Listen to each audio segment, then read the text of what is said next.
जय हिंद दोस्तों। तो उम्मीद करते हैं आप सभी मस्त होंगे, स्वस्थ होंगे। तो आज हम एक टीजीटी भर्ती जो है राजस्थान सरकार द्वारा एक अच्छी भर्ती निकाली गई है, उसी के बारे में हम आपसे बातें करना चाहेंगे। और कहीं ना कहीं जो उसका फॉर्म है वो कल से अप्लाई होना शुरू हो गया है, जैसा कि 26/12/2024 से लेकर वो जनवरी तक चलेगा।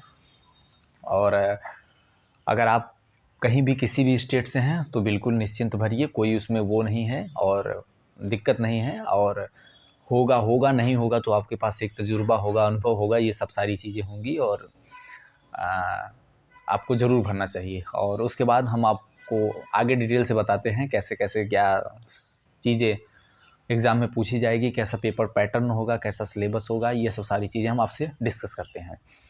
तो राजस्थान वालों के लिए एक गुड अपॉर्चुनिटी है कि भैया जो है टोटल आपके हैं 21-29 पद हैं, 2129 पद हैं, जिसमें रिज़र्व कैटेगरी और नॉन रिज़र्व दोनों है।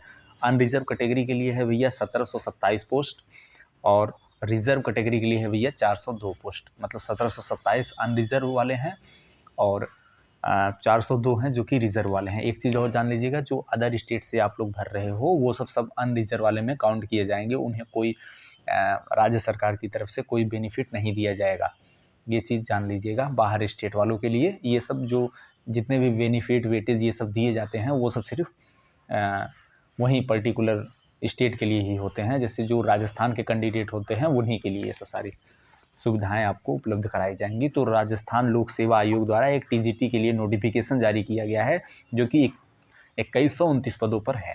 ठीक है। अब इन्होंने एजुकेशनल क्वालिफ़िकेशन क्या रखा है? एजुकेशनल क्वालिफ़िकेशन इन्होंने सिंपली जैसा हर जगह होता है ग्रेजुएशन रखा है और बीएड रखा है। ग्रेजुएशन में इन्होंने कहा है कि कोई सब्जेक्ट भी रहेगा चलेगा, बट साइंस और सोशल साइंस में इन्होंने अपना कॉम्बिनेशन दिया है कि भाई ये कॉम्बिनेशन रहेगा तभी आप साइंस आइट और सोशल साइंस से भर पाओगे। अब इसके लिए आपको नोटिफिकेशन डाउनलोड करना पड़ेगा और वहाँ जाके देखना पड़ेगा। मतलब आप देख लीजिएगा, बहुत लंबा था इसलिए हम नहीं लिख पाए, वरना हम आपको बता देते। ठीक है, वहाँ जाके आप देख लीजिएगा नोटिफिकेशन में। अगर साइंस से आप भरना चाहते हैं तो जैसे आपके लास्ट ईयर में फिजिक्स केमिस्ट्री होना चाहिए या फिजिक्स बायोलॉजी होना चाहिए या बायोलॉजी जूलॉजी होना चाहिए, ऐसा कॉम्बिनेशन होगा तभी आप साइंस से भर पाओगे। और सेम प्रोसेस सोशल साइंस के लिए भी लागू होता है मेरे दोस्त। ठीक है। और सबसे बड़ी बात, एजुकेशनल क्वालिफिकेशन की हम लोग बात कर लिया। इन्होंने कहा है कि हम अपीयरिंग वाले को भी मौका देंगे बैठने के लिए कि भाई आप एग्ज़ाम में बैठ पाओ। अपीयरिंग इन द सेंस जिसका ग्रेजुएशन हो चुका है और जो बीएड अपीयरिंग में है वो ही वाले बच्चे इसमें भर सकते हैं। ऐसा तो होगा नहीं कि भाई कोई पहले बीएड कर लिया फिर बाद में बीएससी कर रहा है तो अपीयरिंग, नहीं, ऐसा कुछ नहीं है। जिसने पहले अपना ग्रेजुएशन पूरा कर लिया है, जो ये अपीयरिंग है कि मतलब बीएड कर रहा हुआ है, तो उसमें भी उसको बैठने का मौका दिया जाएगा। लेकिन इन्होंने कहा है कि भाई हम प्रूफ चाहते हैं, कि प्रूफ मांगेंगे, चाहते हैं कि भाई आप प्रूफ दीजिए कि आप पास हो जाओगे। तो उसके लिए मेरे भाई आपको क्या करना है, अपने कॉलेज से अपने जो डीन होंगे या अपने जो एचओडी होंगे उनसे सॉरी वेरीफाई करा के आपको अपलोड करना है। ठीक है। और उसके बाद इनका हम पेपर पैटर्न के बारे में आपको बताना चाहेंगे। तो पेपर पैटर्न जो है ये कह रहे हैं कि हम 2 हिसाब से पेपर लेंगे। पहला पेपर फर्स्ट लेंगे जो कि 200 मार्क्स का होगा और 2 घंटे का होगा। पेपर फर्स्ट जो है 200 मार्क्स का होगा, 2 घंटे का होगा, 1/3 नेगेटिव मार्किंग रहेगी गुरु, ये बात समझिएगा आप।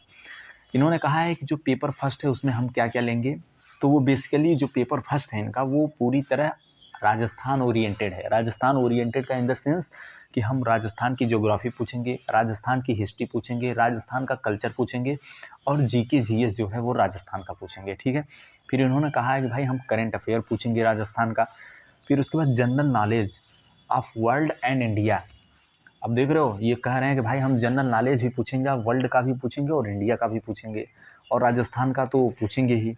और उसके बाद इन्होंने कहा है कि हम एजुकेशनल साइकोलॉजी पूछेंगे। अब भैया एजुकेशनल साइकोलॉजी क्या मुसीबत है?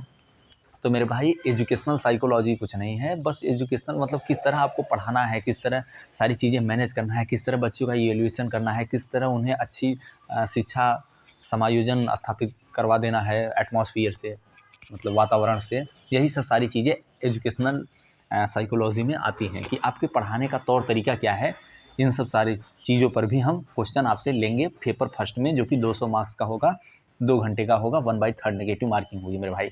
तो ये समझिएगा जो पेपर फर्स्ट है वो पूरी तरह राजस्थान ओरिएंटेड है, तो इसमें जो बाहर के बच्चे होंगे उनको थोड़ा दिक्कत इस बात की आएगी कि भाई वो जो पेपर फर्स्ट है वो पूरी तरह राजस्थान से है, तो आपको राजस्थान का कहीं ना कहीं जो हिस्ट्री है, ज्योग्राफी है, करंट अफेयर है, ये सब सारी चीज़ें आपको पढ़ना पड़ेगा, ठीक है।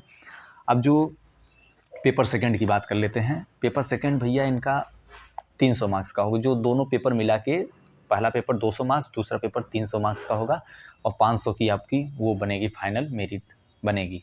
उसी में से आपको कितना पाएंगे उसी हिसाब से आपकी मेरिट बनेगी, उसी हिसाब से डिसाइड होगा आप सेलेक्ट होंगे कि नहीं होंगे, ठीक है। तो ये पेपर होगा भैया, दूसरा पेपर जो होगा वो 300 मार्क्स का होगा और 2.5 घंटे का होगा। इसमें आपके 150 क्वेश्चन पूछे जाएंगे, सेम 1/3 नेगेटिव मार्किंग इसमें भी रहेगी। और इसमें इन्होंने कहा है कि इसमें क्या क्या पूछेंगे, तो इसमें इन्होंने कहा है कि हम इसमें आपसे सब्जेक्ट पूछेंगे। सब्जेक्ट इन द सेंस कि इन्होंने कोई पर्टिकुलर सिलेबस उसके लिए दिया नहीं है, बस इतना लिख दिया है कि हम 12th स्टैंडर्ड तक पूछेंगे।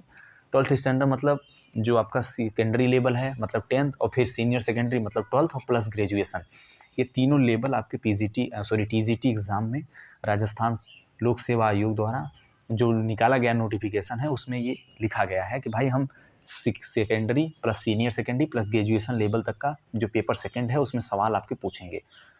ये हो गया। और दूसरी बात इन्होंने कहा है हम आपसे टीचिंग मेथड्स के बारे में आपसे डिस्कस करेंगे। Teaching method in the sense कि मतलब आपने जो बीएड में पढ़ा है कि भाई आपका जो भी सब्जेक्ट है उस सब्जेक्ट को कैसे कितने इफेक्टिवली से आप बच्चों को पढ़ा पाते हो, कैसे डिलीवर कर पाते हो अपने थॉट्स को, अपने आइडियाज़ को, जाकि सरल सहज भाषा में बच्चे समझ सके। इन सब सारी एक प्रकार से आप समझ लीजिए ये पेडोलॉजी इन द सेंस ये पूछेंगे आपसे।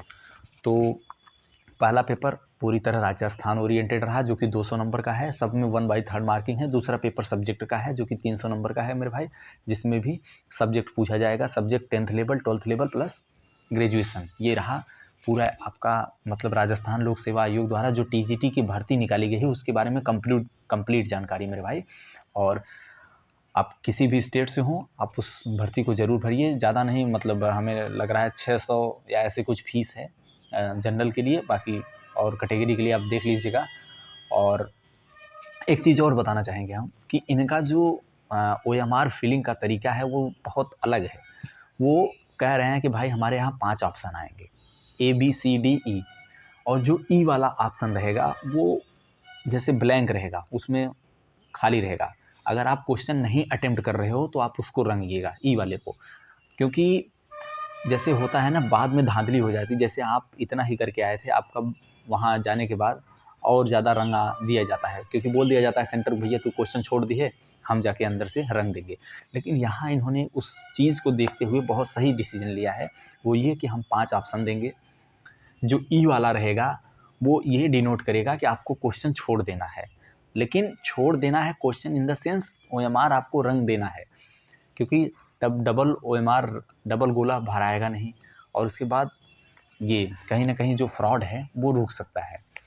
और अगर आप नहीं भरते हो गोला तो 1/3 नेगेटिव मार्किंग उस पर भी होगी, और उसके बाद 1/3 नंबर आपका काट लिया जाएगा। और अगर 10% से ज़्यादा आपने गोले नहीं भरे हैं मेरे भाई तो आपको डिसक्वालीफाई कर दिया जाएगा, आप कितना भी सही करके आओ। इसलिए मेरे भाई एक चीज़ जानते रहना कि 4 ऑप्शन है, अगर सेलेक्ट करना है, क्वेश्चन आ रहा है तो उसी 4 में से मारना है, अगर नहीं आया तो आप 5वां गोला ई वाला मार के चले आइएगा, क्योंकि अगर गोला छोड़ दिए तो आपका 1/3 नंबर ऐसे ही कट जाएगा। अगर 10% से ज़्यादा गोले छोड़ दिए तो भाई आपको ऐसे ही डिसक्वालीफाई कर दिया जाएगा। बस ये गोले वाली बात आप दिमाग में रखिए और बढ़िया से जाइए, भरिए और तैयार करके जाइएगा। उम्मीद करते हैं आप एक अच्छी पोस्ट ज़रूर लेके आएंगे। मिलते हैं नेक्स्ट वीडियो में। जय हिंद, जय भारत।